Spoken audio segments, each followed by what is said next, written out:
Hi team, Jeremy Britton, 24-hour wealth coach, and I've just come from a presentation this morning where I was speaking in front of a group of business owners.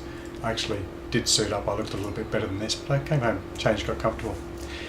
One thing that you may not be aware of if you're ever sitting in the audience at one of my presentations or one of somebody else's presentations is while you're sitting there and you're watching the presenter can also see you.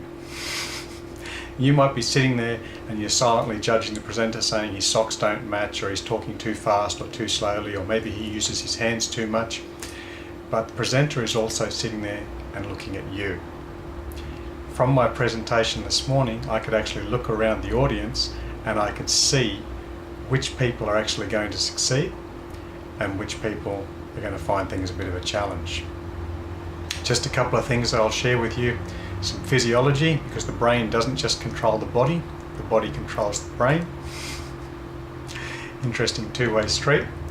When I'm looking around the audience and I see people who've got their eyes down, their head down, shoulders are slumped, the whole physiology is down. And you'll know yourself as you walk along the street, you'll often see people who are slumped, their mouths down, eyes down, head down, shoulders down, everything's down. Guess what? Their results are also going to be down. Your outcomes, your results are going to be exactly where you're looking for them. As I'm looking around the audience, I see some other people who are sitting straight up. Their eyes are up, their smile is up, shoulders are back, chest out. Everything about their physiology and their attention is up. Guess what their results are going to be like? Absolutely. Absolutely. Whatever results they're looking for, wherever direction they're looking, that's what they're going to have as an outcome. Another quick thing is this one right here. Just do that with your fingers. Actually sends a signal to your brain. The next thing I'm going to say is really important. You may want to grab a pen and write this down. If you're left-handed, of course, put these fingers together. From a very young age, that signal from your body tells your brain this is really important. When you're a child and you first picked up a pen using those three fingers, or a crayon, you didn't draw the next door neighbour's house. You drew maybe yourself, maybe your mum and dad, maybe your dog, maybe your house. Whatever was important to you is what you drew first. Now when you went through school for the next 18, 19, 27 years, depending on how intelligent you were, the teachers will often say things that are boring, things that are not on the test. They'll tell you about their weekend.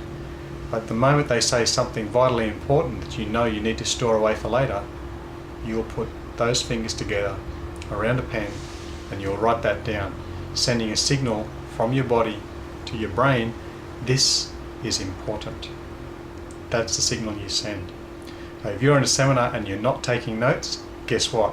Your body's not listening, your brain is not listening, and you'll never remember anything, and it won't change your life. If you're ever stuck at a seminar and you don't have a pen, ask for one, borrow one, steal one, ask the presenter for a pen so you can write things down.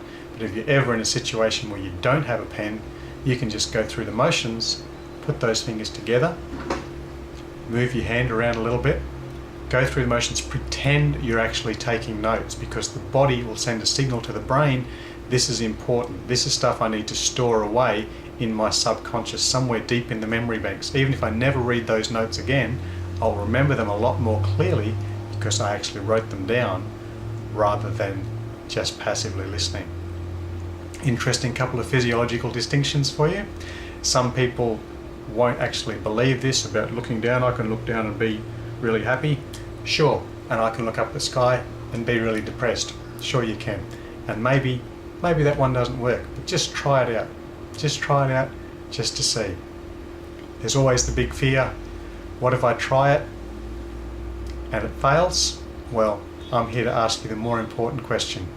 What if you do it and it works?